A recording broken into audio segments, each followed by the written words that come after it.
Welcome to the SciPhi show, where we talk science and philosophy with two of the world's leading atheist thinkers, Alex Malpass and Dan Linford. And today is part 2 of our review of conservative commentator Ben Shapiro's case against atheism.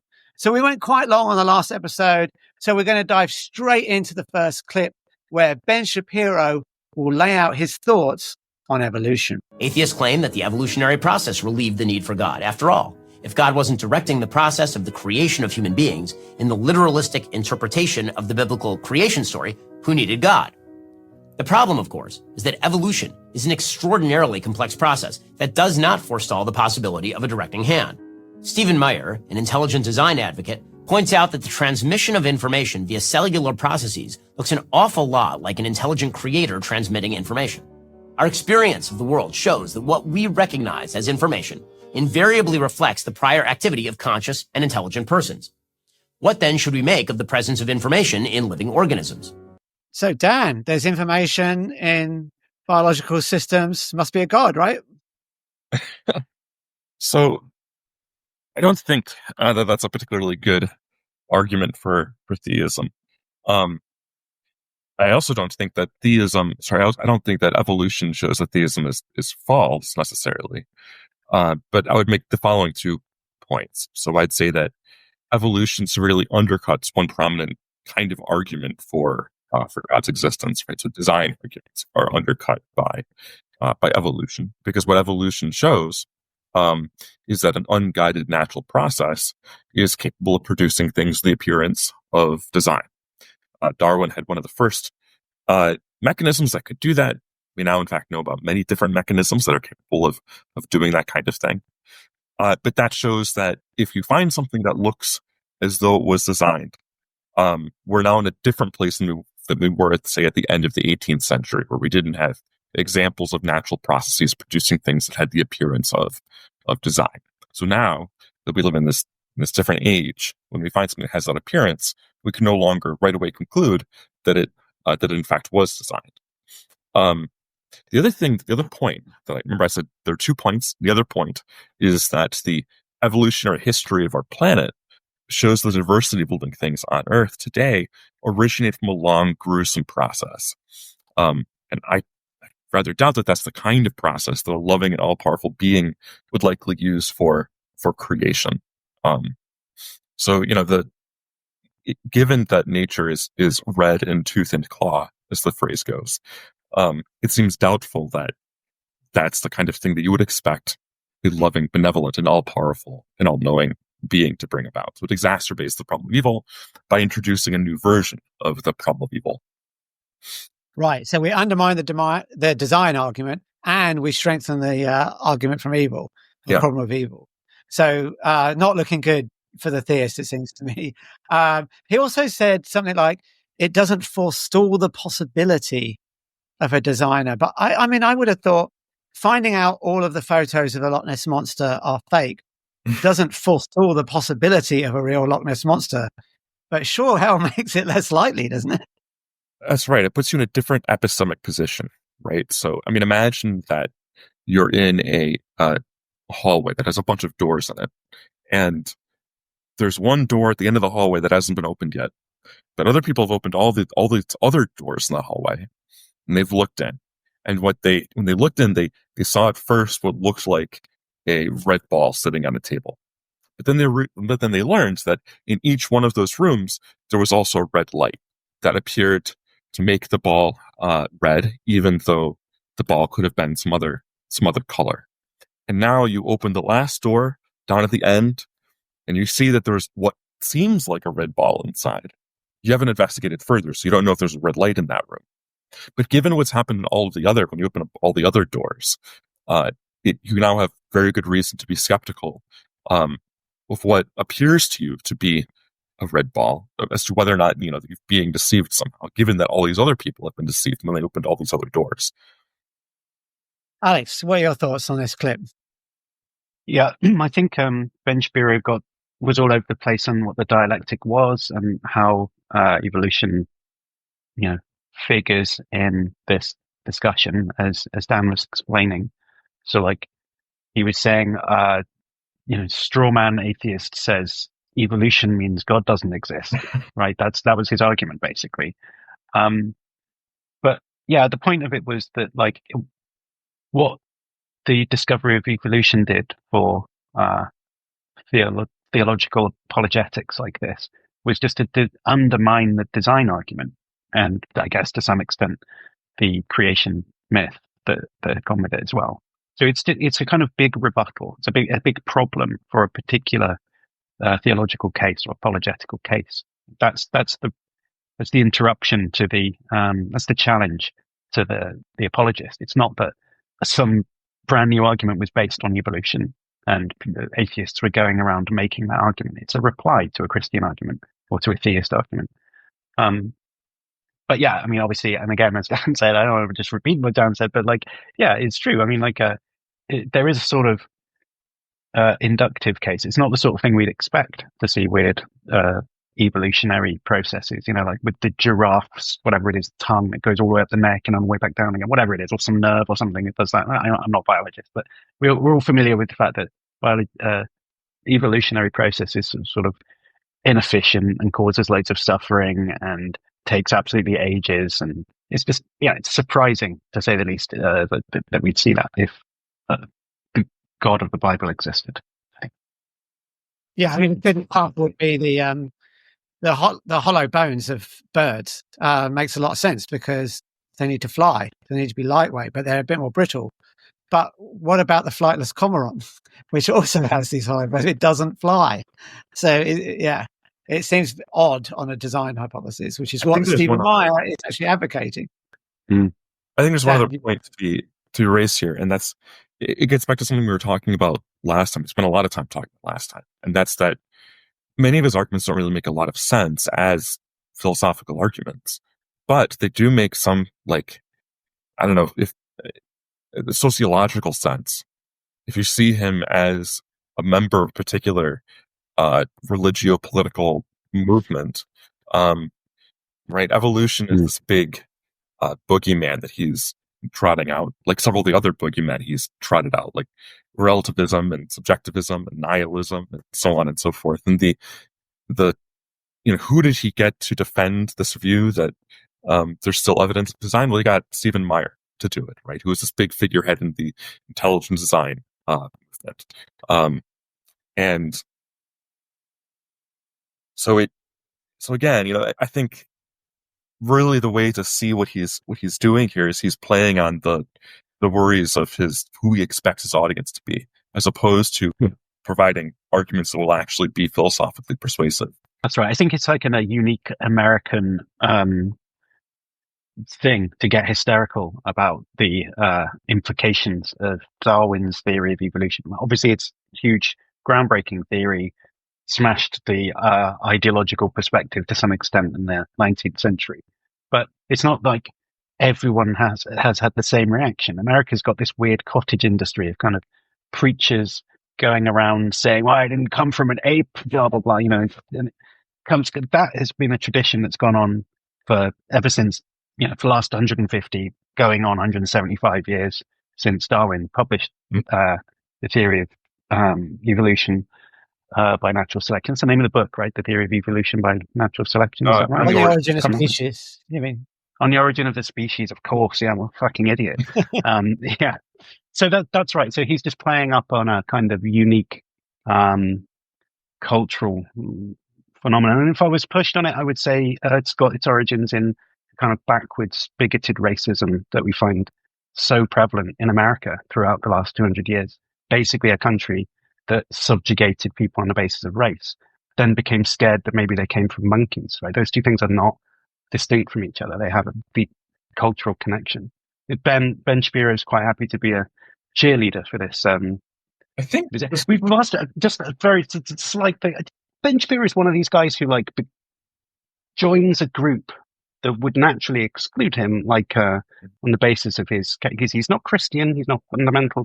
He's a Jew. Jews don't believe that Christ is divine. Right? Yeah, they chum up and say, we've got these Judeo-Christian values.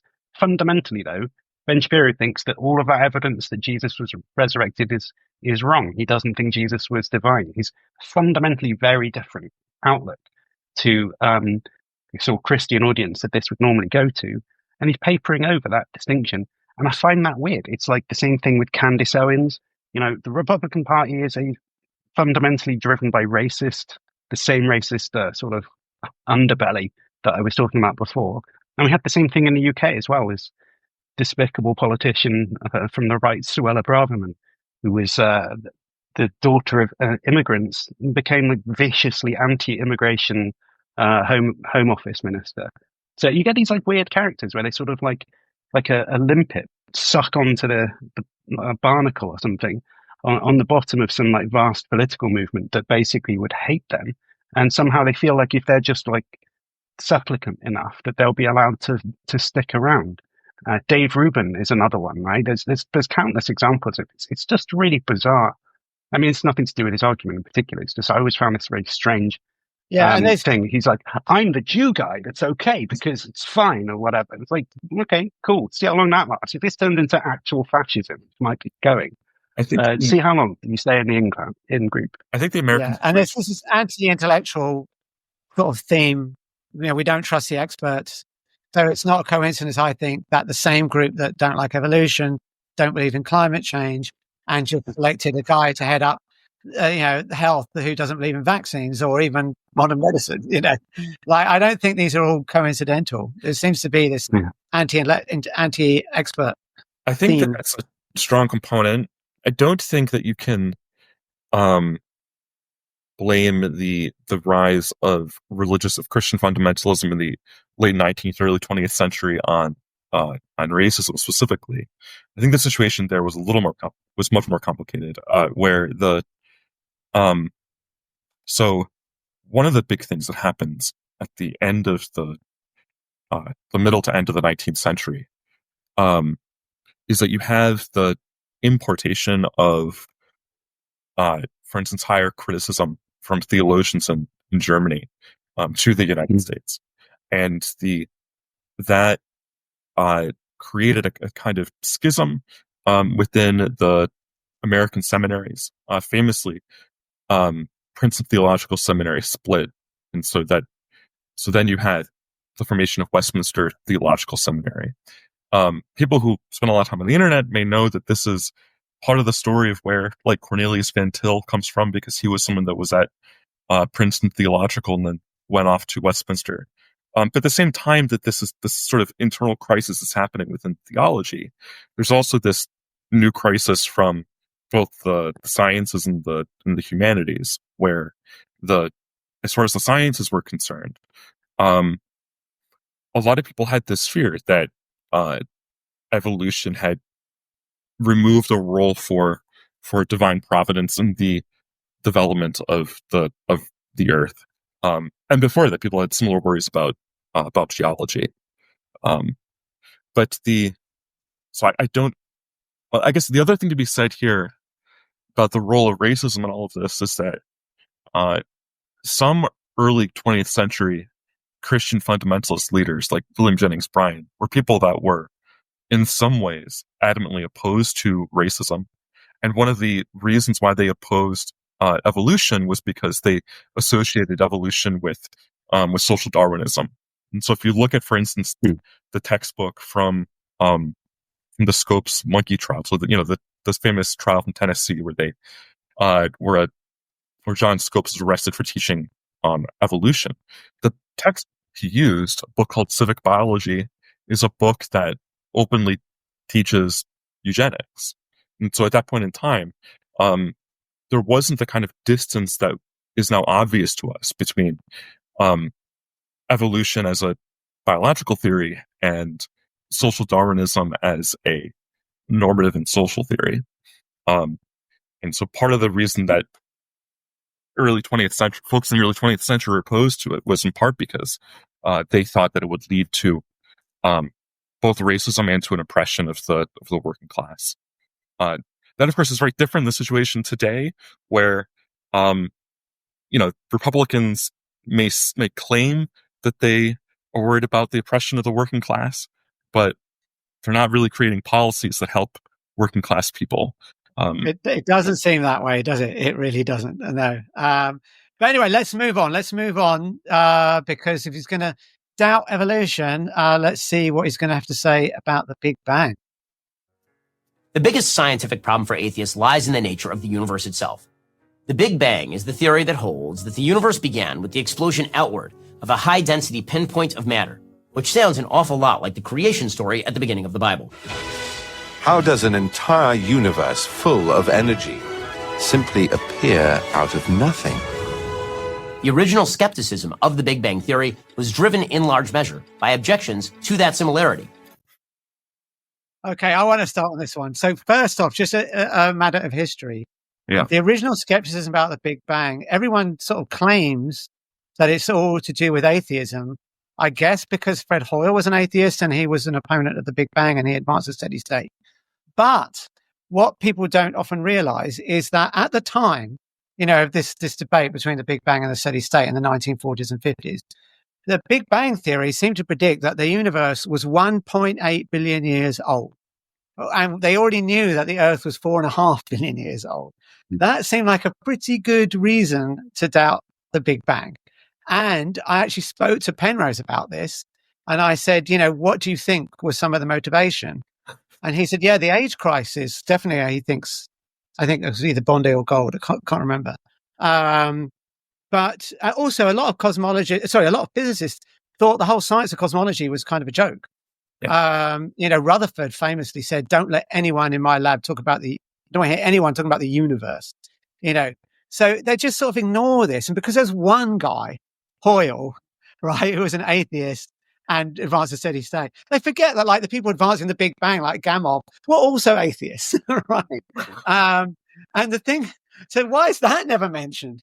And of course, Eddington, who, said that he's famously quoted saying the beginning was repugnant to me, was a Quaker. He wasn't an atheist.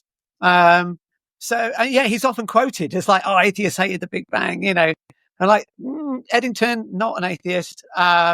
The other thing is he says the creation story looks exactly like the creation story from the Bible. No, it doesn't. I mean, there's just nothing that he said is anywhere in the creation story of the Bible. And in fact, this is something I thought was kind of fun, was I'm just reading a book on the history of China, and they talk about the Chinese creation story. I'm going to quote this book. It's from John Key's China History. Quote, therefore, it was called the Great Beginning. The Great Beginning produced emptiness, and emptiness produced the universe. The universe produced chi, or energy, which had limits. That was clear, and light drifted up to become heaven, while that was heavy and turbid solidified to become the earth. The combined essences of heaven and earth became the yin and the yang. And then it says a more popular, though later version of the Genesis myth describes the primordial environment as not just amorphous, but opaque. And I'm like, okay, finish the quote there. So I'm like, the universe in cosmology was opaque for like hundreds of thousands of years, right? It literally says, nothingness, then energy, then it divided into two, which you could say was matter and antimatter. I mean, I think it's a much stronger case to say that creation myth looks much more like the Bible. I have no idea where they get this correlation. I mean, I guess because later Christian theologians thought God created the universe from nothing, but that is not in Genesis. It doesn't say anything like that. I have no idea what he's talking about. So for Christians, at least, of course, this wouldn't work with Ben Shapiro, but for Christians, there's other places in the Bible where it talks about the creation of the universe. So John chapter 1, for example. So maybe Christians could build a case for creation ex nihilo by using those other parts of the text. I kind of doubt that they can, but in any case, I imagine someone in the comments. Well, I've seen people say in the beginning was the Logos, but I don't think that's what the Logos is. Right. No, that's not a rabbit hole we can go into. So the people had a variety of different reasons for thinking that the Big Bang wasn't the beginning. What Gamow thought was that you had this kind of bounce, that the expanding universe is preceded by a contracting universe.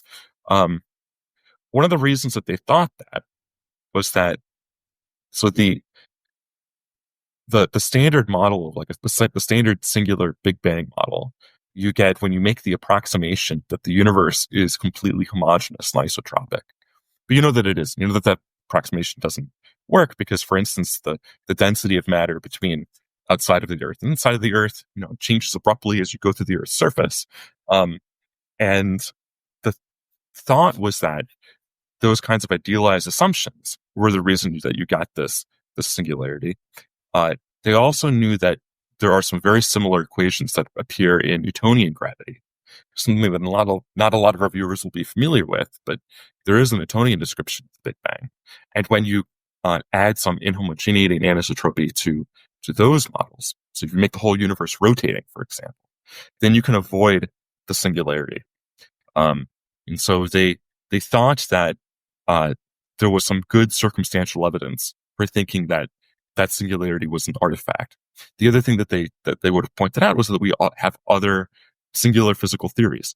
And in every one of those cases, it turns out that the singularity is a byproduct of making some kind of weird approximation. So for instance, in geometrical optics, there are these singularities that can get called caustics. People who have done some work on computer graphics might be familiar with caustics if they're watching. But here's a very basic example. So if you're looking down at a swimming pool, you see all those patterns from the light coming through the surface of the water. Those are called caustics. And if you look at how those are described in the approximations made by geometrical optics, you find out that those caustics are singular.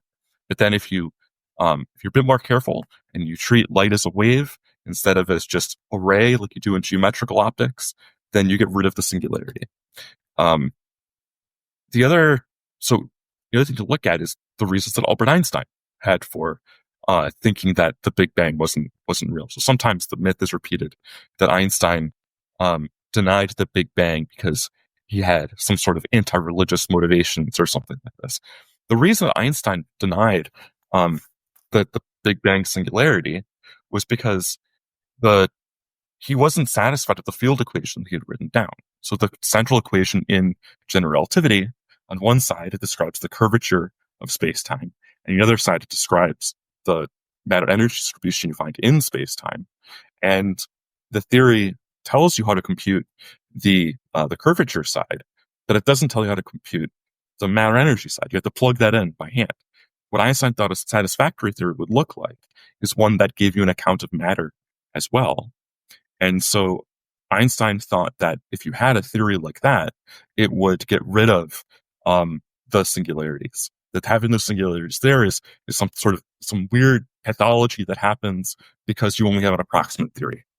And also, 1 year after he published General Relativity, Einstein said, we're going to need to modify it with quantum mechanics.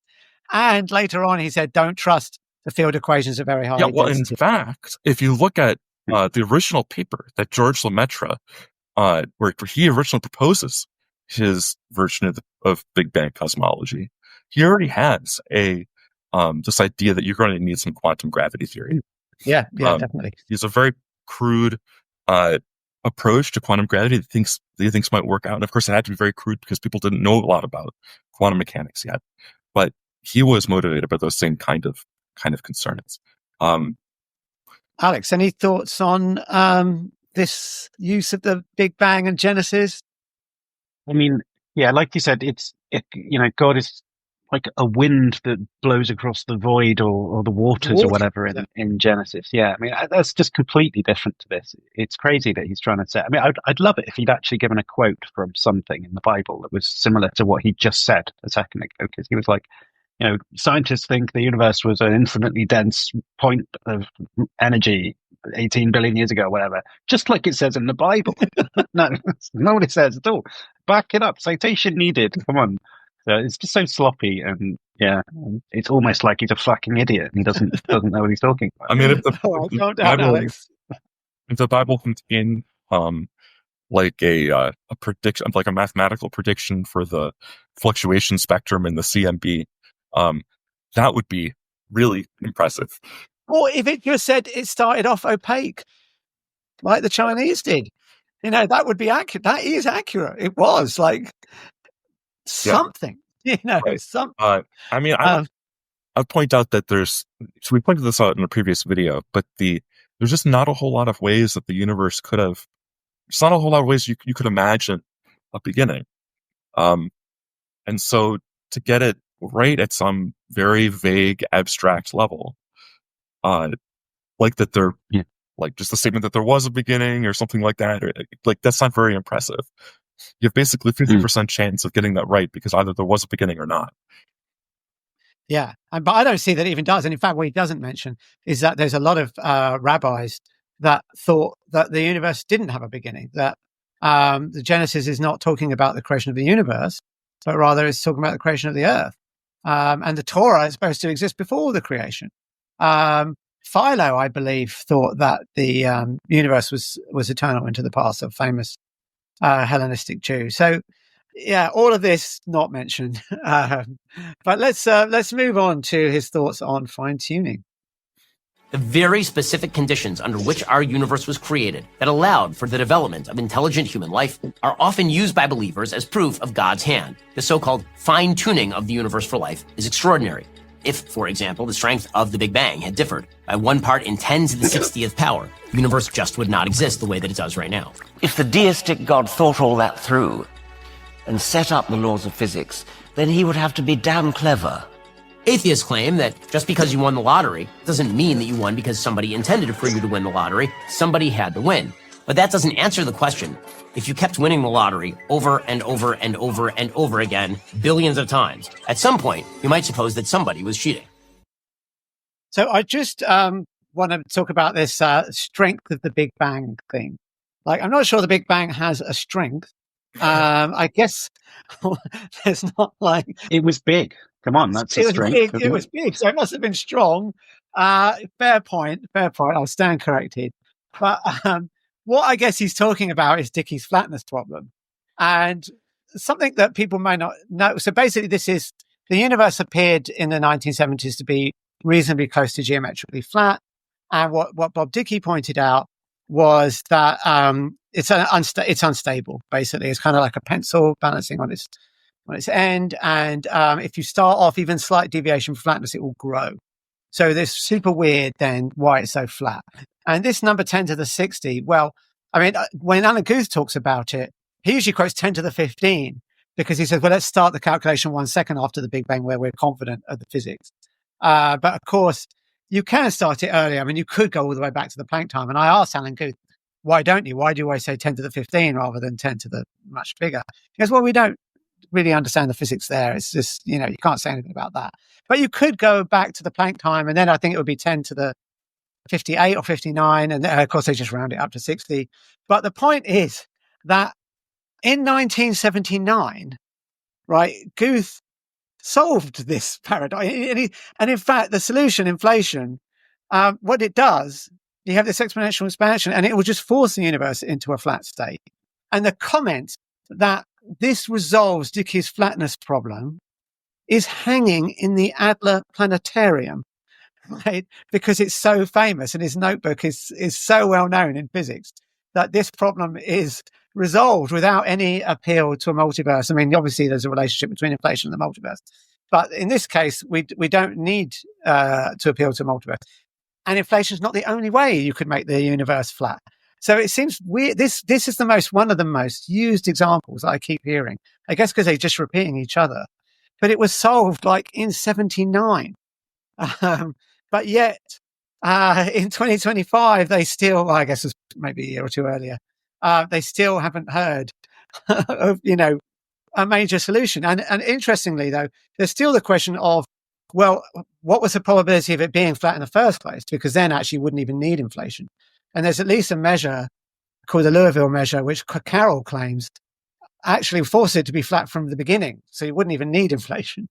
But anyway, thoughts? Oh, Alex, let me ask you. He said atheists claim, that if you win the lottery, what was it? If you gamble enough times, you're bound to win. But hey, if we keep winning every time, surely you can't just appeal to lots of chances. Any thoughts on? Yeah, the script was so badly written at that point that, just like the bit where last week he said, it reminds me of the joke, blah, blah, blah, and then he didn't say a joke. Here he says something like, it wouldn't answer the question of if you kept winning, at some point you might think that someone was cheating. And I was like, I haven't had a question. what question are you asking? Because that's like, how did this get, like, must have been very widely distributed video, production values. He's a media guy. I understand the philosophy would be shit, but you'd think that the sentences would be coherent, that like if he mentions a question, he would actually ask a question and later on in that sentence. I don't know. Too much to ask, I guess. So, yeah, I mean, I suppose what he meant was something about how you can stack up the unlikeliness.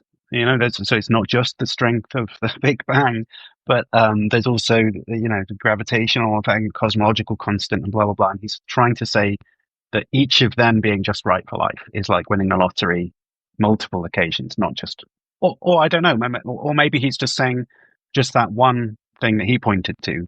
The strength of the Big Bang is so unlikely. It's the odds of that one thing happening is the same as a string of when it's not clear really what he's talking about. I mean, if I watched somebody win the lottery over and over again, of course I would think that they were cheating, but that's I would do that because it's a completely different type of thing. In the first place, like obviously I would think that the lottery, which is a human controlled thing, I think Elon Musk has bought his way in and he's corrupted us, something like that, right? Obviously some human interference is much more likely. When it comes to the Big Bang, I just think it's more likely that, like, just as Dan was talking about a moment ago with the rays going through the water or whatever, it's just a thing we don't know how to explain at this point. And let's wait and see. Let's not jump to applying a result beyond the scope of the physics to theology straight away. The moment that we see something that seems strange, right? That just feels to me like they're just so desperate to say, aha, this must mean that Judeo-Christian Western values are the cornerstone of blah blah. It's tedious, really. I mean, this comes very close to the response that I frequently made to the fine-tuning argument, which is just something like this: is that when we hear these probabilities being estimated, sometimes it's not terribly well motivated, but if you look at those cases where it is, it's always relative to a choice of measure, and then it's always relative to a particular theory. So the idea is that you notice that according to some scientific theory, this free parameter that appears in the theory doesn't have the most probable value. Well, okay, but that just means that you have the wrong theory. Now, of course, the theist has their own theory, and it could be that theory makes a better prediction as to the value of that parameter. But I've never seen someone go from a theological hypothesis and predict what value we should expect for any of, like, given, like, how do you go from theism to some measure over the possible geometries of the universe in order to say that the universe is most likely flat? You can do that if you have a scientific theory that gives you the Louisville measure as the appropriate measure to use. What's really important here is that atheists need not subscribe to a theory that poorly predicts some parameter value. They can say, we don't know what the right theory is. Obviously, that's not the right theory, right? If the estimated value of the cosmological constant is like 10 to the 120 orders of magnitude off or whatever it is, then that's obviously a very poor prediction. And we don't like that theory. So you need some other theory. But, whatever theory that's going to be isn't completely determined yet. And I think, like, here that I really want to tell theists is, like, you can play this game too. You're welcome to propose a theory. You're welcome to show us how to calculate any of these constants given the theory that you have. But that's not what they do. That's never, if someone wants to send us in the comments of this video someplace where someone has done a calculation that predicts the values of a series of fundamental constants from a theological hypothesis, that'd be great. I think that'd be really interesting. But I don't think we have any cases like that. Yeah, they're not. It doesn't work like that because the theism hypothesis isn't a scientific hypothesis. In exactly the same way that naturalism isn't a scientific hypothesis either. They're both metaphysical hypotheses and not closely connected enough to the behavior of specific things to be able to say anything very precisely like what you would want, say, a precise value for some cosmological constant or something. Obviously, theism and naturalism are just too sparse. It's like saying Platonism. What theory of gravity comes at? Nothing. Right? Completely independent. Some formalist about the philosophy of mathematics. So how strong is the Big Bang then in that case? It was just nothing to do with each other.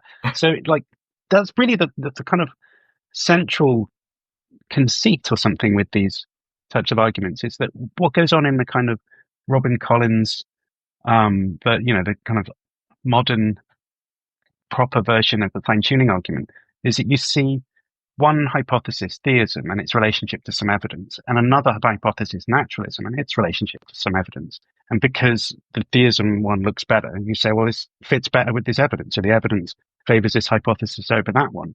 But I mean, I think the part of the problem is the choice of the hypotheses in the first place. Like, who expected, because naturalism doesn't say anything hardly at all, it just says there's, no supernatural agents or something, then obviously it's not going to give you a very high expectation value of anything particularly specific, like that there would be, 17 quarks rather than however many that there are, right? It's not saying anything like that. So to conclude that the evidence fits better with another theory that also says almost nothing that's relevant to what's in question just means two theories, neither of which really have any correlation with the evidence. One of them slightly better fit than the other one. You can't really conclude anything from that. I'm not committed to the kind of version of naturalism that's being kind of undermined here necessarily anyway, single universe, whatever. But even so, it just feels like I don't really care. It's like saying there's this evidence of a murder over here, and it very slightly favors Dan over Phil, but there's really no other evidence to suppose that either of them was there. There's no genetic anything would stand up in court. It's just I don't know, it happened on a Tuesday, and I know that Phil often sleeps in on a Tuesday or something. But yeah, if that's it, and I haven't considered anyone else in the world, and there's no other evidence, yeah, it slightly favors Dan over Phil, but I'm not going to convict anyone on this basis. Right? It means almost nothing. It's kind of irrelevant.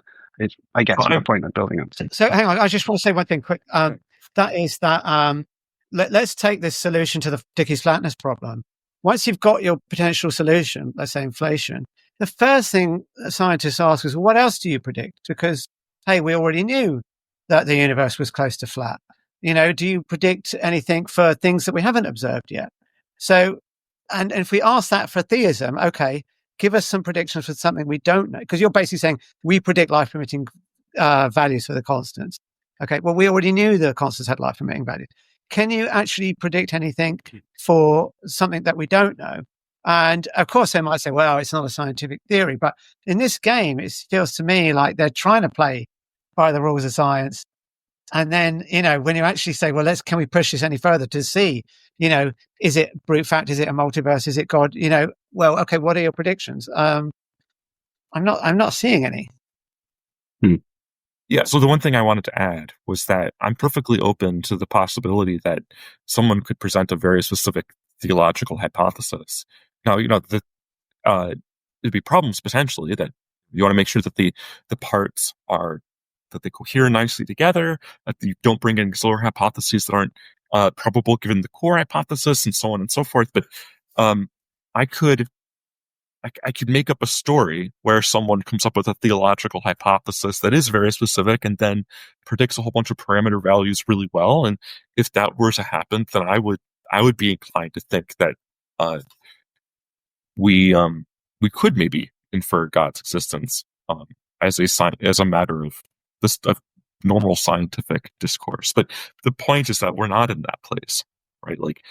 Well, I still think I'm skeptical even then, because let's just suppose you do. I mean, I've got all sorts of problems with the thought experiment. I really don't see how there is going to be a theory where it avoids that sort of probabilistic tension or whatever. Because I think to make it predict anything, you just have to bolt on a bunch of stuff. Like, God really wants there to be this many particles or something. Cool, now that's started to predict something. But, the addition you've made is so disastrously ad hoc, whatever. Well, maybe there's a better way of doing it. Cool. Okay, maybe there is.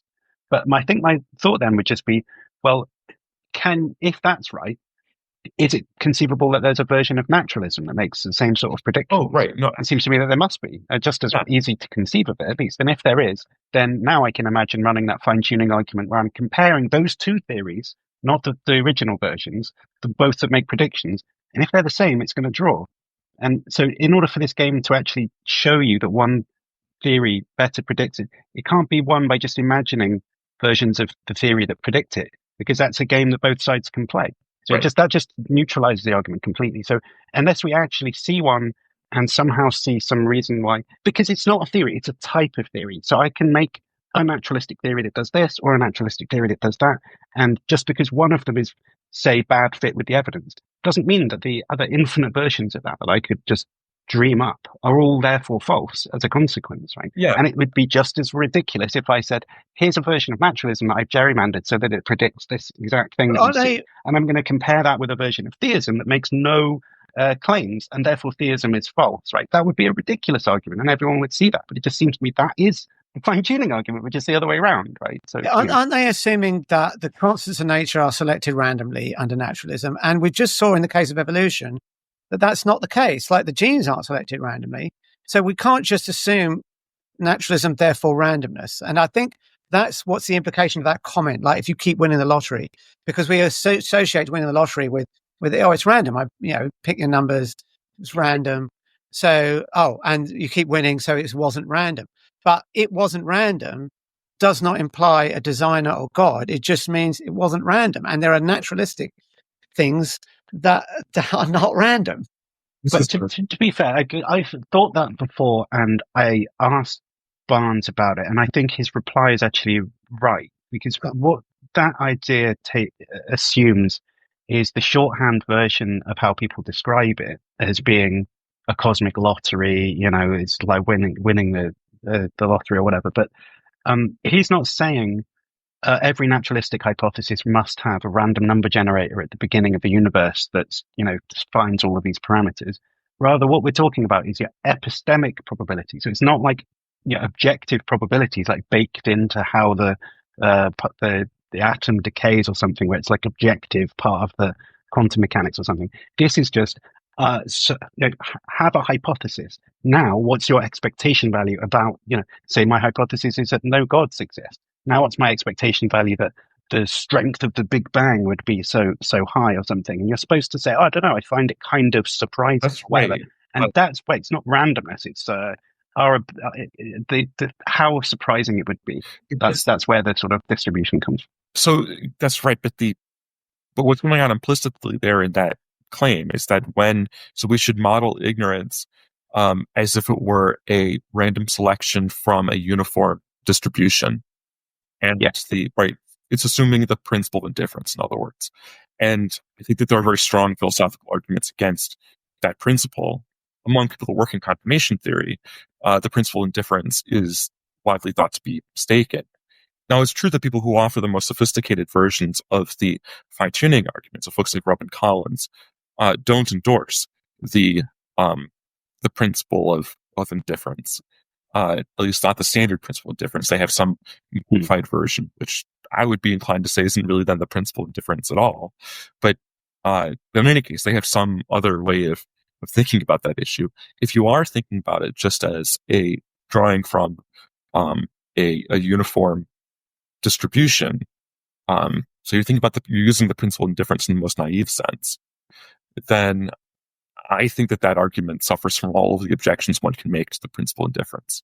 I should also say that before, when I was given that thought experiment about like a theological hypothesis that does all this predictive work and everything, I wasn't supposing that anyone knows how to make a theological hypothesis like that. A very difficult time imagining how one could make it. But I think that that's explained by the fact that we live in a world that isn't very conducive to hypotheses like that. We could have lived in some other kind of world. I can imagine possible worlds where a theistic explanation is much more compelling, and where it would be easier to generate theological hypotheses that were very predictive. The fact that we don't live in a world that looks like that, I think, tells me that, at least given the way that inquiry has gone so far, we have good reasons to be naturalists. I could imagine that science goes very different in the future in ways that I can't predict, right? And so the possibility is always there that some hypothesis that right now we think is very implausible or unreasonable becomes quite plausible in the future for reasons that we don't yet understand. So well, I'm open to the possibility. I want to ask about how informative these epistemic probabilities are, because we could do exactly, as I said, we can do exactly the same in the genetic case, right? If you didn't know anything about Darwinism, and you said, what's the probability that all these genes are going to be arranged in such a functional way? Use your principle of indifference. You are going to get that it's extremely, extremely unlikely. Right. But the thing is, the real probabilities are what's happening in the world. And when you actually understand what's happening in the world, then you can see whether there's like a match between your epistemic probability and your, metaphysical, physical probabilities, right? And that's my problem. Is like, I just don't think these epistemic probabilities would give you the wrong answer in the genetic case, right? So why should we trust it here? Well, you might say the same, when or if someone were to give similar version of the problem of evil, you might say, well, it's not, what you're saying, that there's some objective probability that God would make infinite suffering or something, or some objective probability that on naturalism there would be nothing but bliss or whatever. Like, well, where did you get that from? Unless you think that you can tell me how that works from the physics outwards to that expectation, which I don't think you can, then it's just a question of like, it feels unexpected or something. So we're not running the problem of evil using objective probabilities, unless you've got them, in which case it would be great to see them. I don't know what they are. So you have to go off your expectation values. And it's the fine-tuning argument. It's just the same argument, but basically with some symbols moved around in it so that it's like pointing in the other direction. But it's using the same notions of probability as the problem of evil. I think there is a difference. I can see how they are very related, right? We expect this on this hypothesis, or this is surprising on this hypothesis, right? But I think there is a difference. Maybe you're going to shoot it down. Feel free to do something. I'd love to hear if this is wrong. That's fine. Under theism, right, there is the hypothesis that God is good, right? And he's all powerful and all knowing. So it seems like I should, at least without some further argument, predict a world, without this enormous amounts of suffering. But under naturalism, I need that. Like, to me, naturalism isn't a hypothesis in the same way that theism is, because theism is sort of saying we understand the world and it's God at the bottom, right? And I think, again, correct me if I'm wrong, naturalism isn't saying we understand and it's this at the bottom. It's like, it's an umbrella term for a hypothesis that doesn't, it just says whatever hypothesis you come up with, if it's Darwinism or whatever, it shouldn't include God, right? So it doesn't say what the hypothesis is. So I don't get my probabilities out because I don't know what the mechanism is that creates those. So when I spoke to Chris Hitchcock, for example, he was the guy in our fine-tuning film, and he was the editor of the Oxford Handbook of Philosophy of Probability. And he's like, you want to specify probability and you don't know the mechanisms, you're going to get into trouble, and that I think is the difference. But maybe I disagree. Dan, what do you think? So I think, right. So many people who think about creationist as probabilities will say that they are subjective. But not everyone who thinks about creationist as probabilities will say that they're subjective. So Paul Draper and Richard Swinburne and Robin Collins all think that credence is given by there are objective probabilities that we can assign to credences, and that's going to be different from another context in which you can have objective probabilities when we talk about chances, for example. And in any case, I think like really pursuing that would take us really far afield. I think what's right here is that either theism is going to make some predictions about what we will see in the world on the basis of our background knowledge about what benevolent and loving beings are like, or theism is not going to make those kinds of predictions because God is some deus absconditus or something, right? That God is very mysterious, in other words. And if God is that mysterious, then the fine-tuning argument's not going to get off the ground. So either the problem of evil is a fair thing to consider, or in the case where it's not because of reasons that also would undermine any design argument that one wants to pull out. Okay, shall we move on to consciousness? Let's see what Ben has to say about that. Then there's the question of human consciousness. Why are we conscious? Right now, nobody knows the answers. Scientists have presented many theories about it, but none has been sufficient to explain how consciousness arises out of the physical processes of the brain. Physicist Roger Penrose explains, quote, "We need a major revolution in our understanding of the physical world in order to accommodate consciousness." Even Richard Dawkins admits that the development of consciousness is, quote, "to me, the most profound mystery facing modern biology." Alex, this is the most profound mystery facing modern biology. Is that? Yeah, I mean, God?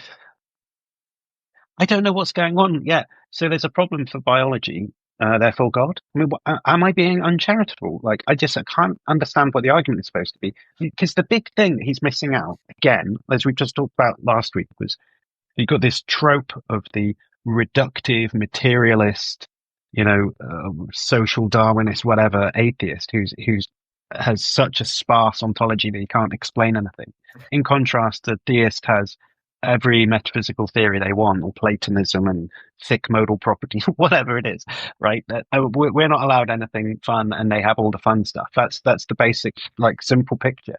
And then, so all you have to do is go, oh, well, here's something over here. It's a problem. So it must be that we win, right? Because you can't, it's like if you've tied the shoelaces of your opponent next to you, then when you get to the first hurdle in your hurdle race or whatever they're called, you can jump over fine. Your opponent can't because his shoes are tied together. I mean, if that was the case, then sure, yeah, you just have to say, here's a hurdle, so I'm going to win the race. And it would be as easy as that. But, I don't know how does God explain the theory of the problem of consciousness, right? What did anyone that he quoted there go on to say, and therefore God exists? And I mean, so Roger Penrose is saying consciousness requires a revolution in physics or biology or whatever it was. Cool. He doesn't believe in God though. So so what, right? I've got the quote from Penrose. So I dug up where it came from, and guess what he says after. So basically, this is from an interview with Nautilus magazine. And here's the quote from the magazine article. So it starts with a quote from Penrose. "We need a major revolution in our understanding of the physical world in order to accommodate consciousness," Penrose told me in a recent interview. "The most likely place," this is continuing Penrose's quote now, "the most likely place if we're not going to go outside physics altogether is in the big unknown, namely making sense of quantum mechanics." So what Penrose is saying is we need to, bring in quantum mechanics to understand consciousness. And we probably need to modify quantum mechanics as well. He's not satisfied with quantum mechanics as currently understood. But then the article goes on to say that most scientists regard quantum mechanics as irrelevant to our understanding of how the brain works. Now, the point here then is that, also I should say, I looked up in the Phil Paper survey that mind, physicalism or non-physicalism, and 52% of philosophers think physicalism, 32% non-physicalism, and 17% other. So Penrose does think that consciousness is mysterious, but he's got a solution that's got nothing to do with God, and that's left out. So I think and his views on consciousness are, in the very same article, are said to be fringe. Now, it's okay, I think, to promote fringe views. That's fine. But I think in that clip, it's seen as if it's like a mainstream view. He's quoting Penrose and Chalmers, and I don't think he's doing it justice, because he's not really representing what actually is going on in the field. And there are plenty, my friends stayed over last year at my house, and they were at a conference going in Oxford on mathematical theories of consciousness. And there were plenty of proposals on the table. They were proposing the projective consciousness model. But there's plenty of others, if they fail, that means what exactly? Dan. What that's really weird about that clip is that, he shows this clip from a TED Talk given by David Chalmers. And if you want to find someone who's sort of the poster child for like the quintessential example of a philosopher who is on the one hand a physicalist, but in some sense, but on the other hand, is thinks that is not a reductive physicalist. David Chalmers is your guy, right? I mean, this is someone who is an atheist, but does not think that the mind is reducible to like microscopic physical stuff, right? It's Chalmers throughout his career has proposed a bunch of different models, but for example, he's the one that's produced like a naturalistic version of dualism. So it's just sort of weird that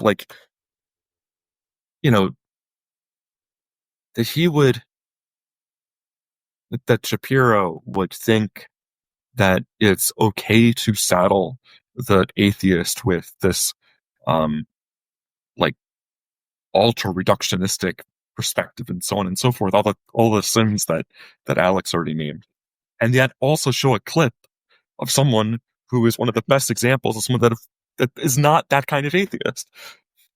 Right. It's quite ironic. Alex, I mean, one more thing, right? Which is that, what is the problem that, I mean, if they are, those quotes really are about the same thing, basically about the hard problem of consciousness, right? Yeah. Which is, how is it that consciousness arises or takes place in relation to the physical processes of the brain, right? That's the gap that we don't understand. And I just think that even if God exists, we still don't understand how the mind arises from physical matter. I mean, is it supposed to be as simple? I mean, because that's an interesting sort of philosophical and scientific question. Is one of the hardest possible. That's why it's called the hard problem. Right? It's very difficult even to get your conceptual ground right to know how to address the problem. But what's the idea? Just saying God exists, therefore He made it so that the soul exists anyway. He just does. I mean, it's not an explanation. I mean, it's not even a beginning of an explanation. I just think he doesn't know what the problem is. Yeah, on the one hand, consciousness is a big, deep mystery for everybody. Nobody understands how it works. There's mystery on religious perspectives and on atheistic ones too. Right? The Book of Job is just a big well, how come bad stuff happens? And then basically the answer is you're not going to get an answer. Just deal with it, right? It's a big mystery, right? And that's actually quite profound, and it's not trying to fill in all the gaps, at least in my understanding of how that works. And that, I'm fine with that. I'm not saying atheists have all the answers, and we know how consciousness works, and there's no mystery on this side of the fence, buddy. So why don't you join us, and you can have no worries and no mystery, and everything's resolved, and that's what it's like over here. Because actually, it's not what it's like over here. That's only what it's like if you're if you're in a cult, or you have one of these really totalizing religious perspectives, we mentioned Cornelius Van Til earlier, but in that you're supposed to sacrifice surrender all your reasoning, just believe in God and Jesus and whatever. You're not supposed to question, like Calvin saying, don't go out and do physics. All you need to know is that you're guilty, right? It's just a way of yeah, you can adopt that worldview. And if you have that, then the atheist saying, well, we don't know how consciousness arises. You're probably thinking, well, we've got something that they don't, right? Because they've got a load of mystery in their worldview. All the questions that I could ever ask have been answered from my perspective. So we must be better. The point is that all of that, the way that you can constrain your beliefs and your worldview so tightly that there's no mystery and there's no wonder or anything left, that's just bullshit. You've been wrapped, you've been sold a lie, basically. I'm not saying all religion is a lie, but definitely those ones where they're trying to tell you there's no mystery, we understand how everything works. That just is definite bullshit. So the only perspectives on the table that are reasonable, it seems to me, are ones that are honest about the big gap between what we know and what the fuck is happening, right? And anyone who tries to tell you otherwise is trying to sell you a story, it seems to me. I mean, also they said Oh, hang on 1 second. They have this quote, I think from Dawkins, where he says, consciousness is the biggest mystery in biology. Surely something has to be the biggest mystery. I mean, yeah. like if it wasn't that, it'd be something else, like unless we think science is done, we should stop doing all scientific research because we've answered every question. Then something will be the biggest mystery. Yeah. I think it's also worth, so on one, atheists don't need to be physicalists. So atheists could just say that there are immaterial souls and we happen to have them. But the other thing to be said is that even if you think that one side has to be physicalists, the other side has to be like all the supernaturalists or whatever, I don't know why you couldn't make a move like this. I don't know why one side couldn't say, oh yeah, there's this special kind of physical object, this physical entity that we'll call it physical souls, and they just are conscious, right? Because like, what are the supernaturalists going to say if you ask them for an explanation of consciousness? They're going to say, oh, we have these entities called souls.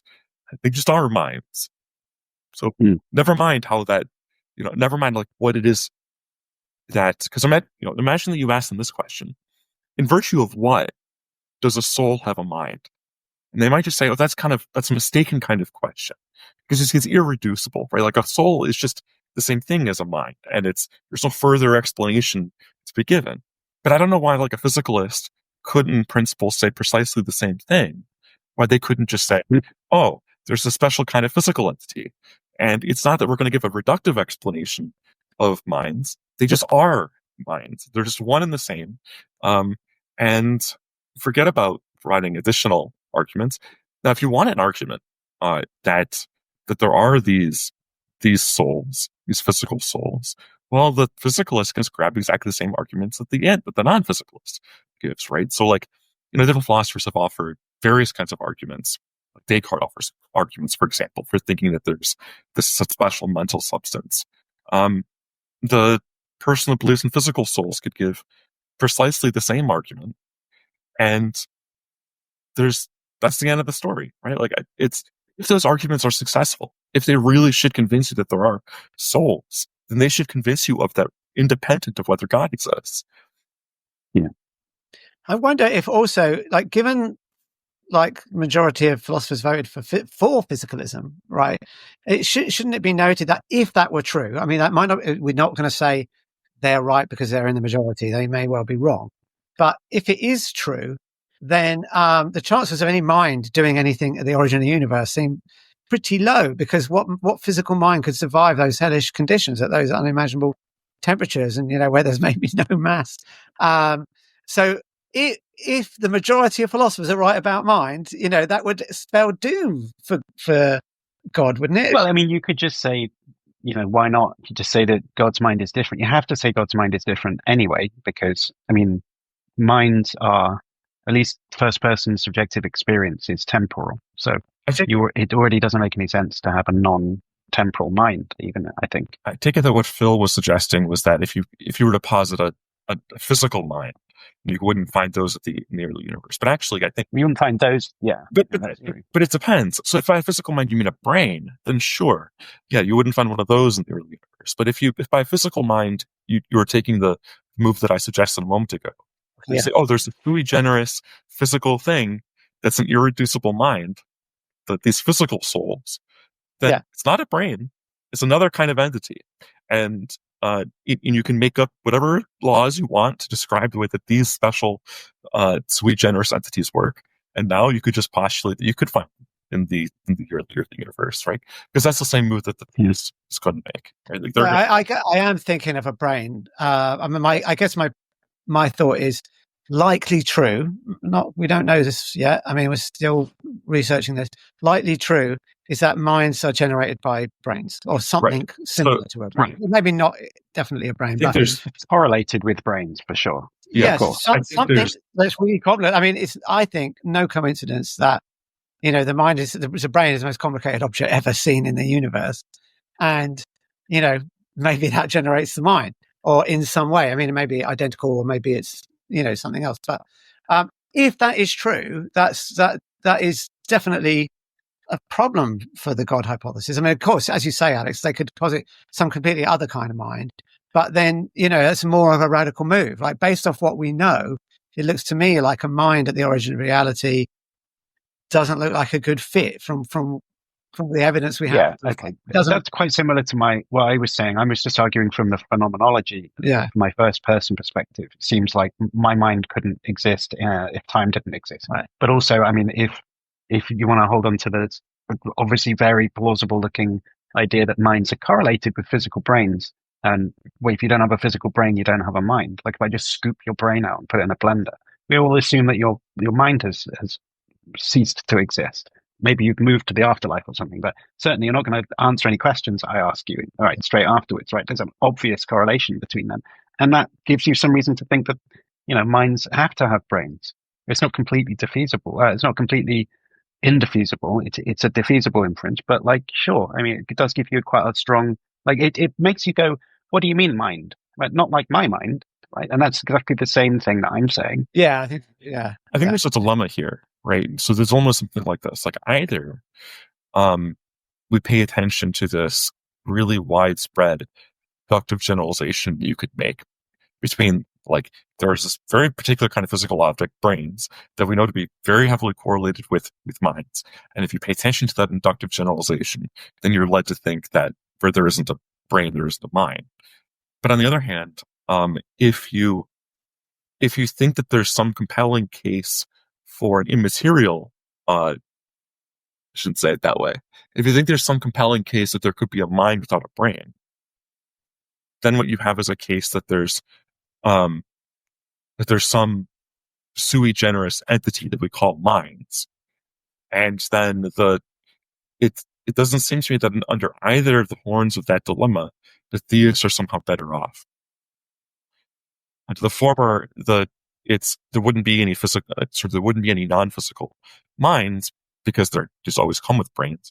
And then in the latter, there would be sui generis minds perhaps, but there'd be Sorry, Dan, I don't think everyone's going to know that phrase, sui generis. It just means special, right? So when I say sui generis, I mean something that's unique, special. It has this unique special status that other things don't have. So, you might say it like this,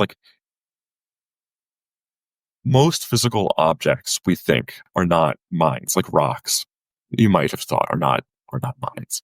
So you might think that it's a special kind of physical object, unlike other kinds of physical objects. And by the way, if you do think that there are immaterial minds, that there are souls and gods or whatever in the usual theistic sense, then you also think that there are the minds are sui generis among the category of objects that those are within. Right? They're sui generis immaterial objects, because most immaterial objects are going to be like Platonic forms. Such things exist, right? I mean, there's more than infinitely many Platonic forms if they exist. Whereas if there's a bunch of gods, angels, and souls, those are immaterial entities, but are a small fraction of all the immaterial entities there are, and so they would also be sui generis if they existed. In any case, I think whichever horn of that dilemma that I was talking about that you go down, theism is in really bad shape, at least with respect to this problem. And by really bad shape, I mean that it doesn't look like it's going to be offering us a solution that you wouldn't otherwise have had. Alex, can you just make your horn symbol, by the way? I suppose it's probably about time for this. Yeah. Oh, fantastic. I don't have anything summoning like the powers of atheism. Sorry? I'm summoning the powers of atheism. I could get bitten by a snake or something in a moment. I'll be fine. I think you've just proved that you're the devil, actually, Alex. Yes, it's true. Yeah, also, as we all know, people that are atheists actually do have a god. We also worship the god Eighth. Yeah. The god what? The god Eighth. Eighth. So Eighth is a joke. Oh, atheism. Okay, sorry. Fucking hell, I'm slow today. Alex, sharpen up. Come on. Yeah. Okay. Good. Let's move on to the next clip. And we've only got 2 clips left, so we could get through this quickly, I hope. I was saying, even though I didn't understand that joke to begin with, at least it was still clearly a joke, unlike Ben Shapiro's attempt at a joke from last week, where it didn't have a punchline. And was like, at least I was confused, like, I'm obviously not getting the joke. Whereas last time it was just like, a man is saying a declarative sentence really dryly. There isn't a joke happening. Anyway. Yeah, there was a setup and a punchline. Yeah. Okay. All right. Let's carry on. Atheists often object to God on the grounds that if God is all good, bad things should not happen to good people. Why should I respect a capricious, mean-minded, stupid God who creates a world which is so full of injustice and pain? They treat this argument as somehow dispositive. But of course, the question of theodicy has been treated by a variety of major religious thinkers over the course of millennia. Suffice it to say that the question of God's motivation is certainly not strong enough to dismiss God himself, any more than a child can pretend its parents don't exist, because sometimes its parents don't stop bad things from happening. Dan, why are you laughing? Come on, that was a really good argument. Well, I mean, the problem with evil doesn't have anything to do with doubting what would be the analogy of one's parents' existence. So, I think, and again, what's going on here is that instead of paying attention to what the philosophical arguments might be, Shapiro is responding to the kind of social anxieties of his audience, right? So for his conservative audience, they have been led to believe that the reason why atheists care about the problem of evil is not because we think that there's like evidence against theism, but rather because we really want to rebel against God and all want to go out and sin or something like this. And the concern really is about what you would expect if there was a benevolent, all-powerful, and all-knowing being. If there are expectations you can form about what such a being would make, as Shapiro thinks you could do in the case of a design argument, then likewise, there should be other kinds of predictions you could make about what things may be like if such a being didn't exist, right? So it goes, if you can predict one way, you can predict the other, right? You have to have both, otherwise, it's one of the two arguments isn't going to work out. And the way that you make predictions about what you expect given theism is always by appealing to what God's motivations may be, right? Like, if you are a theist and you're trying to defend God's existence through a design argument, then you're appealing to what you would expect such a being to make, given what you think the mind of such a being would be like, given such a being's motivations. And on the other hand, if you're thinking about what evidence against God's existence might be like, you're thinking about, given the motivations of such a being, what would be some of the things that you would expect such a being wouldn't make. Right? And it has nothing to do with these like weird questions about like rebelling against God in the way that one might rebel against one's parents. Alex, what do you think about this analogy with the parents that Ben Shapiro made? I mean, imagine you don't know whether you're an orphan or have parents who are still alive looking after you, and you can't see them. They're not, but you might think every time something good happens, that's because my dad must be just round the corner. Just I got the last packet of crisps out of the vending machine. He must have been just here a minute ago making sure that happened, and that's why it happened. Hang on. Our American audience may not know what crisps are. So chips. So something nice happened. You could always ascribe it to your sort of seemingly invisible helping hand parent that's just around the corner, and entertain that hypothesis if you wanted to. And if you were doing that, and you didn't keep getting good things happen. In fact, every time you tried to do something, you'd fail. You try and cross the road and a lorry comes past and splashes you with water, and you go to the vending machine, there's nothing there, etc., etc. If that sort of thing keeps happening, it probably does count against your hypothesis that you actually do have an invisible father figure who's looking out for you. So I just think that, like, he just construes it as if it's like, and exactly as I'm saying, it's construes it as if it's just this kind of social issue. And most atheists in America, I guess, rebel from the Christianity they were born into, to be speaking, much more likely than not. and must be a very familiar story that they then rebel against their family or their parents or something. And he's just trying to say this is what atheists are like. They're just these kind of teenagers who are getting pissed off with their parents. It doesn't mean, just because they're pissed off with their parents doesn't mean their parents don't exist. Right? But if you think about the analogy I gave, is much closer to what's going on there than knowing that your parents do exist and being annoyed with them because you got curfew or something and then saying that they don't exist. It's just a ridiculous straw man.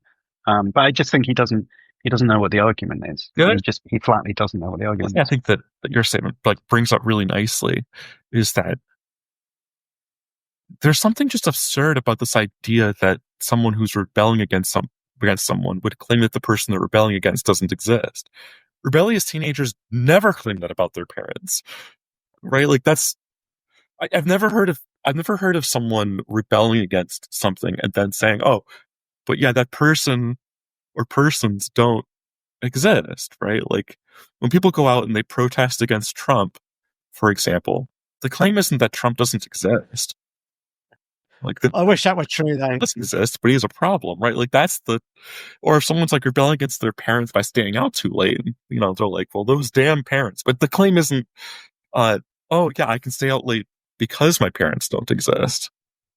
Yeah, he thinks that he's poning you with that point, right? You must have seen God's Not Dead. Yes. Yeah, right? The ending of that film with the showdown between the plucky undergrad and the atheist professor or whatever is the atheist professor, the mask slips and he ends up saying that he's pissed off with God and the student goes, aha, well, how can you be annoyed with something that you don't believe exists? And that's like the ultimate. But then all the kids will go, oh, it's honage, like city when that happens. But I don't that's understand just the point that you're making, right? Well, it's just this weird, it's this weird idea to begin with that someone who denies the existence of something is rebelling against it. Like in that case, in that film, like the plot is really strange because it's like, why would someone, are there any other examples anywhere where someone is mad at someone else and then so they begin to publicly deny that other person's existence? Now, I understand that there are historically driven reasons why people feel compelled to argue this way because there are passages in the Bible that they interpret as leading to them to that conclusion. But it's just really weird. Like nowhere else. If you look at like cases of denial, like there are cases where people deny something that's true about them. So, for instance, there are people who are racists but deny that they're racists, or there are people who, secretly feel one way but they publicly deny that that's how they feel. I know no case like that involves denying the existence of another person.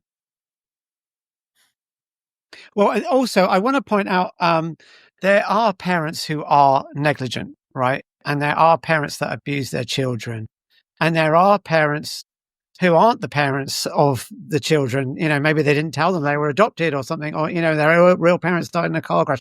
That could happen too. And presumably we need some methodology to say, yeah, that parent was negligent, and if every time they really need help and they're never given it, if, they go through terrible hardships that the parent could easily have alleviated, that don't seem to benefit the child, maybe we do want to say that the parent was negligent or the parent was abusive.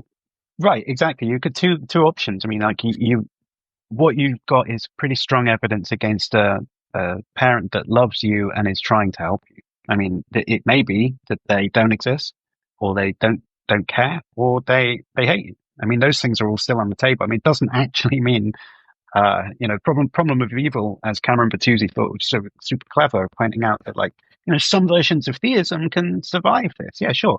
An indifferent God. I mean, we'll talk to Goff about this. So the limited God, maybe, but the one that's really in the target is the all good, perfectly loving one that wants a relationship with you, but can intervene in supernatural way with the comings and goings of stuff down here. And that's exactly the one that they believe in. So, like, it's yeah. There's another and stay point. tuned, because we are going to have Philip Goff on the show talking about his limited God. Hopefully, we're going to have that in the next few weeks.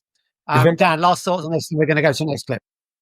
There's one last point I wanted to make, which was that sometimes when atheists make these kinds of comments, like that Shapiro was describing, what's going on is that they're thinking hypothetically, like, if this being that's described in, say, the Bible existed, would they be the kind of being that we ought to worship? That's not, and then they come to the answer, no, like, given the being described there, we shouldn't do that. But that's not a denial of a being that they secretly believe exists, right? That's an evaluation of a character people take to be fictional. And I can do that with other fictional stories. I can tell you that, if Little Red Riding Hood was reality, then I don't think we should be friends with the wolf in that story. But that has nothing to do with whether or not I think that there actually is such a creature. Right. You can assess the morality of a character independent of whether you think they exist or not. Right. I don't think blowing up Alderaan happened in Star Wars. It's not real event. But I do condemn it if it did happen, hypothetically. Right, let's move on to the next clip, because it's going to be related to what we've just been talking about, actually. Atheists commonly turn to the sins of believers to explain why they oppose belief in God. This is a key point from people like Sam Harris or Richard Dawkins. If religion is good, why are religious believers often so bad? And that's why religion is evil, because it can make you do evil things, believing that they are good. Of course, one could ask this about any philosophy. Most people are, in fact, sinful and wicked, and have the capacity for good. The question is whether there is a philosophical connection between the religion and what its purported believers do. And more deeply, how are we supposed to judge whether the religion is promoting something morally good or evil without another frame of moral reference? And herein lies the deepest problem of atheism. It cannot establish a moral framework. There is no way to bridge the gap between what is and what ought to be. Atheists can make suggestions, of course. They can express opinions on the matter. They can act morally and decently by the metrics of their society.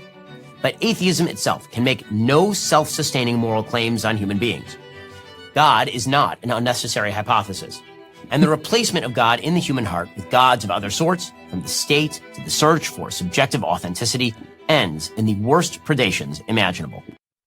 All right, so we've done the moral argument before. I don't think we should revisit it. We talked about it in the last episode, and we've got an episode 2 on the SciPhi playlist on my channel. You can go over that. But I want to focus on the very last comment. And I'll start with you, Alex. This thing was, well, I guess what you're saying is, if we get rid of God, then we get nightmares of worshipping the state or whatever it is. Yeah. And that's the inevitable result of giving up God. What do you think about that? Well, I think it sounds like these kind of Nazi interpretation of Nietzsche, really, which is that, like, when God is dead, what that means is simply that there are now no rules, and that kind of social Darwinism, survival of the fittest, is all that's left. So as soon as we take God out and Daddy goes away, the kids in the playground start punching each other, is basically what he's saying. And that's there's no way that we can do anything about that. I mean, I think it was here, or maybe it's. Is there another clip after this? This is the last clip. Okay, I must have missed it then. But he did flash up a picture of Nietzsche, I think, in this. Oh, that was in last clip. So we did that last time. Was it? Okay, right. But yeah, I think what I wanted to focus on with this clip was that he said. He said, emphasizes very, very strongly, there's no way to bridge the gap between what is and what ought to be. So, descriptive to normative. Well, a lot of people who would disagree with that. It's the sort of thing philosophers like to take either sides of or whatever. But if that's right, let's suppose it's right, that there's no way to bridge the gap between what is and what ought to be. Then there's no way to bridge the gap between the fact that it is the case that God says don't murder each other, and that you ought not to murder each other. I mean, that's just a case of is to ought. So if you can't bridge that gap, then that's not bridging the gap either. So, I mean, it's like he's just, I don't know, again, here's a philosophical problem, therefore God exists. I mean, it really is that trivial here. I mean, if you look at a place where David Hume first discusses the is-ought dichotomy. Hume is targeting, in part, theological ethics, right? So that's what Hume is originally targeting, and the point is precisely the one that you just made, right? Like, you can't go from on Hume's view, you can't go from a set of descriptive claims, descriptive theological claims, to some normative statements. I do want to say that I don't think the sins of believers is a good reason to think that God does not exist. But I think that there are some things that are very closely related that I think provide at least some evidence against theism. So first, it's that if there really are people who can have a personal relationship with that God is the source of all morality, then what I would have expected is that, well, if you have a personal relationship with the source of all morality, then you tend to be more moral. But the way that history bears out, we really don't have good historical evidence that believers have been morally better than non-believers. Second, I think that there's a really good argument here against having, not against believing in God, but a good argument against religious faith. Now, it depends on how you define religious faith, but often, at least today, people think of faith as a kind of belief that you have even when the evidence points to the contrary, even when the things you're believing don't really make any sense, even when there are otherwise rationally compelling reasons not to have that belief. If that's what faith is, then I don't regard it as a good thing to have faith. I mean, I think, so in that clip, I believe it was he showed a clip from Richard Dawkins, who said that like faith is one of these things that is capable of making otherwise good people do bad things. I think that's right if faith is having a belief even when there otherwise be rationally compelling reasons not to have that belief. Because if you have these systematically mistaken beliefs, then you're going to have systematically mistaken beliefs about ethics. And that puts you in a really, I think, dangerous situation where someone could potentially do something that was really disastrous. Right? I mean, there's this famous paper by William Clifford on the ethics of belief, where the example that Clifford gives is where someone is building boats. And now, you would ordinarily want to think that the boats are built with all kinds of safety precautions in mind, and so on and so forth, and that there's rationally compelling reasons to think these boats won't sink. If you found out that, in fact, the person who built them just had faith, in the sense I was talking about, that these boats won't sink, then I don't think you'd want to get on that boat, right? I mean, you'd be doing something morally wrong if you were to release those boats out to the public, because you wouldn't be in a position to know that the boats are not going to sink. And likewise, I think if you look at the history of religion, there's plenty of cases where people have acted in ways that were immoral.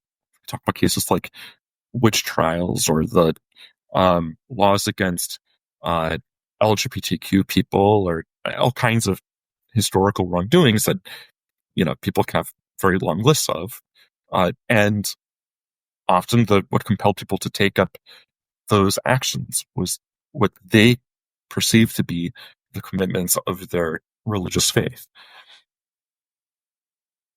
I don't like this type of argument by either side. I think this was just a period of discussion that I associate with new atheists, and I'll be happy for us to not talk in this way anymore. I mean, I just don't care if, I don't care from a philosophical point of view. I don't care if this belief is correlated with people being nice to each other or not. It just doesn't make any difference to whether it's true. And if that's what we're interested in, this is just a big distraction. I mean, it's just like it's mudslinging to say all these people who believe this are poopy heads. That's just it might be true, but it doesn't matter. Like, who cares? It might not affect its truth, but it might affect its importance, right? I mean, if it were the case. So these false beliefs. Yeah. The claim that I was making was not that this is a wrongdoing of religion per se. In fact, people have conceived of faith in other ways that I think are more compelling. But if you take this kind of like almost like Kierkegaardian position that the faith is going to be this holding on to a belief despite what you might have otherwise done in other contexts, Wow. I think that that's a context in which you've set yourself up for doing things that could be morally disastrous. Atheists could do that too. I mean, if there's someone who I unreasonable, think that's right. Political movement, for example, or so I think, but I think that if you're taking on beliefs for the wrong reasons, that can be morally disastrous.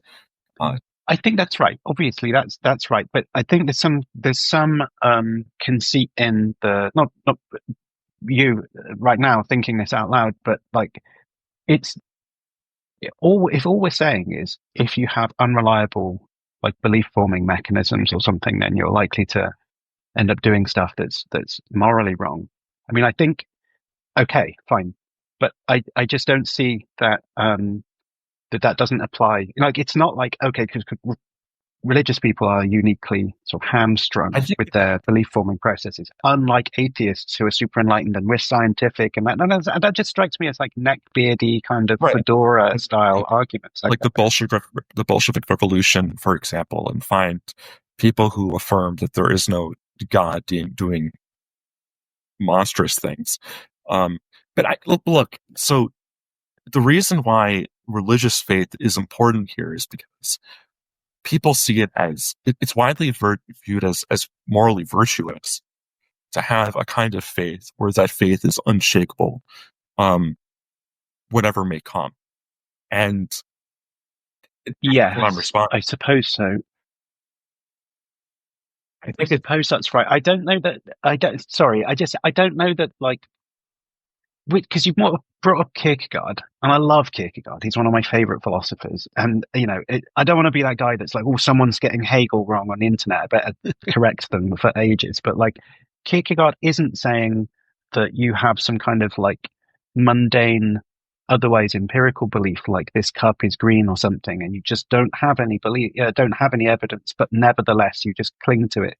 I mean, it's not easy to summarize, but what Kierkegaard is doing is a kind of like intricate psychological pre-Freudian examination of the human condition. And he ends up endorsing some acceptance of like the absurd almost, it's almost like a Camus way of looking at it. But like, it's closer to something like that. Like, it's more like saying you have to operate anyway in uncertainty, and you can have a completely secular interpretation of the night of faith and all of that stuff from Fear and Trembling if you want to. I mean, obviously, Kierkegaard's religious, but Paul Tillich says some very similar things in his book, The Dynamics of Faith. No, if you notice, I didn't say that this is exactly what Kierkegaard says. I said, no, I know. Almost like Kierkegaard. But anyway, I think my point was just that I don't know that anyone ever really does hold the belief about faith the way that you said. I think it's very widespread in our culture, and whether it's exactly what Kierkegaard thought, I don't know. But I mean, I don't know Kierkegaard well. I'll say one way or another. But I think that it's a very commonplace idea that if you are, for example, presenting arguments for or against God's existence, then you're making some kind of mistake. And the mistake that you're making is to think that you're supposed to adopt these views on the basis of something like reason. There are views about faith. So, for instance, Thomas Aquinas has this view according to which there's what he calls the preambuli fidei, the preamble to the faith, where there's certain kinds of propositions that are at least you need to be capable of proving by reason before faith is reasonable.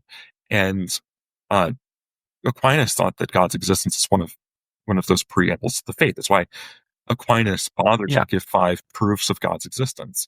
But I think that's a way of looking at faith that our culture has largely lost. And that for most people today, the idea is not that you're supposed to have arguments for this sort of thing, but rather that that somehow virtuous to accept that even though you don't have arguments for it.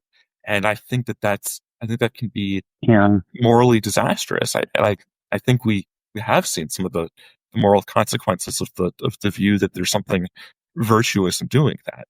And of course, other movements can do that too, right? Like I can imagine other social political movements that might think that there's something morally virtuous about accepting of you, even when there's rationally compelling reasons to think otherwise. But I don't know of any that are particularly widespread in our culture. I think in most other contexts, when there's a rational case against something, people think that what you ought to do is not believe it. But when it comes to religion specifically, in that context, people think that you should adopt it. Well, look, here's the field from which the notion makes sense, and is where I think this kind of confusion's coming in. It's like in interpersonal relationships, it's very bad practice to go around being completely cynical and like not believing people until you've got like conclusive scientific proof that what they're saying is true, right? You shouldn't have the same like rigor that you'd have in epistemic standards if you're doing science to just having a conversation or relationship with some other human being. Often you take stuff that they say completely on face value, you trust them, you have a relationship with them that you're committed to, despite, and possibly, you stick with them even if they're showing signs of being a loser or whatever. If you really love them, you will hold their hand and be with them. You won't just like abandon them, blah, blah, blah. Right. That's the point. That's what faith is, like sticking with someone. And those sorts of things, like, yeah, you can, that it's very easy to see how that's virtuous. It's not the same, but we're confusing like interpersonal relationships and empirical, factual, like epistemology stuff, right? But they're not the same thing. Actually, I'll just start in for a second because it reminded me of a very cool poem dumped in music. And it's the old gag about all the isms. And it's called Your Mum Does the Washing. And it has all these different variations, like feudalism, your mum does the washing and pays you tax. And then it says theism, your mum does the washing, you praise God. Atheism, your mum does the washing, and you make a 12-part YouTube series on peer-reviewed evidence that your mum did in fact do the washing. So look, you brought up like scientific evidence, for instance. I don't think that like that the formal work done by people that are employed as scientists is the only kind of like reason or evidence that would make something rationally compelling. So in the case of trusting other people or having faith in other people, we have prior experience with other people. We have prior knowledge of what other people are like. If we are phenomenal conservatives, we might think that the prior the things that seem to us to be true are things that were rationally that we could rationally stick with until we have defeaters for them.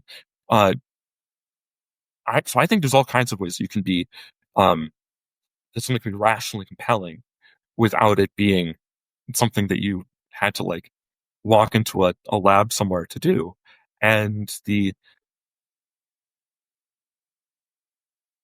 But I don't think that people have that kind of prior experience with. I don't think this is what people think that you have to have in order to have faith in God's existence. Or if it is, that they're making some kind of mistake. Well, no, I guess I'm trying to be charitable to the kind of what you said was this mainstream idea that there's some mistake almost of trying to have like reasons and evidence for your belief in God. And I think that what's going on there isn't an embrace of some kind of Kierkegaardian leap of faith necessarily, but it's more just a question of like the way they see it is more akin to sticking with, like to take a court case where someone's just been convicted of, say, being a murderer or something. Like the attitude I want the juror to be taking on there is not coming to any beliefs beyond what the evidence is showing. I want them to be it's not science necessarily, but I want them to be like rigorous and standards of rationality you should apply. But I'm not going to say about the mother who refuses to abandon the murderer, right? Her son. She still loves him. She's going to go and visit him in prison or something. Now, I know why she's doing that. It's because she loves him and she wants to stick with him. And you can see that as a type of virtue that, she's not, if she was like, she might, on one level accept the guilt verdict, but she's sticking with them anyway. And that's what the faith means. It's not about empirical assessment. It's about I'm on God's time. I mean, Jesus is my friend, and I'm not going to abandon him. I love him. Whatever happens, I'm going to stick with him. That's more like sort of Jobian response to the problem of evil. Is just you just do it anyway, and that's the kind of virtue of faith. And I think that's just there's something like wrong about like saying, oh, well, your problem is that you're not being rational about it. I think it's just sort of misunderstanding what's being claimed there. Maybe the claim in some people's mouths is also confused, and they're just hovering between two paradigms of like emotional commitment and rational acceptance, right? And maybe it's never really resolved one way or the other. I just think that there's trying to sort of understand what religious people do and say. And that makes more sense to me than just sort of saying like a 2003 fedora wearing atheist that they're all stupid and they don't know science well enough, right? I mean, I think is that just Lawrence Krauss used to wear a fedora? Yeah, exactly him. That's the guy. The reference. No, it's a meme about like atheists wearing fedoras. Is that right? Okay. Yeah. But look, I think that to back to Aquinas' view of faith, right? Here's something that I think is really important about the way that he thought about the preambula fidei, which is that the mother who sticks by the son that's been convicted of murder may be in possession of all the facts and has beliefs that may have beliefs that reflect what is rationally compelling about the evidence, and yet sticks by her anyway, even though she has those beliefs. In the case of Aquinas, we're talking about someone who thought that there was a rationally compelling case for the existence of God, and then once God's existence has been proven rationally, we have we can then trust the being whose existence that we then know about. In the case of the faith of many believers in the 20th, not 21st century, we're talking about people who have lost that Thomistic notion and now have this idea that there's something virtuous about believing even when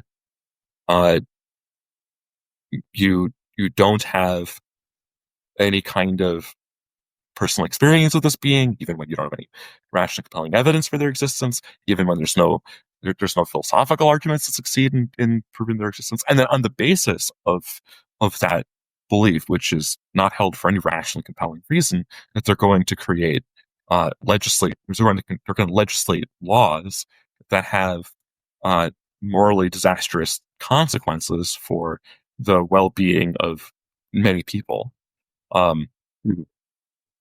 Guys, can we do final summing up? Because I think I was hoping to get this episode shorter than the last one, rather than longer. Final thoughts, Alex, and then Dan. Yeah, Ben Shapiro doesn't know the first thing about what he's talking about in these videos, in these clips, and hopefully we've shown that. He really doesn't know the first thing about what he's talking about. It's embarrassingly bad. That's my summary. Yeah, Dan. Yeah, I think exactly the same thing is true. I think this kind of apologetic works on people, to whatever extent that it does work on his interlocutors, to the extent that people don't know philosophy, that they're ignorant on that subject. And I think that what he is largely doing, instead of trying to persuade people, is that he's affirming his followers, and that he's responding to the anxieties that he perceives people in his audience to have. These deeply rooted, very American anxieties, and that if philosophical education was more widespread, I don't think that this kind of apologetic would be something that would have a very large following. Yeah, unless I guess we're not going to be looking forward to more widespread philosophical education in the next few years. So that's a shame.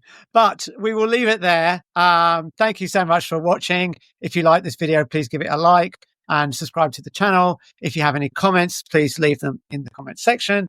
And we will see you next time on the SciPhi Show.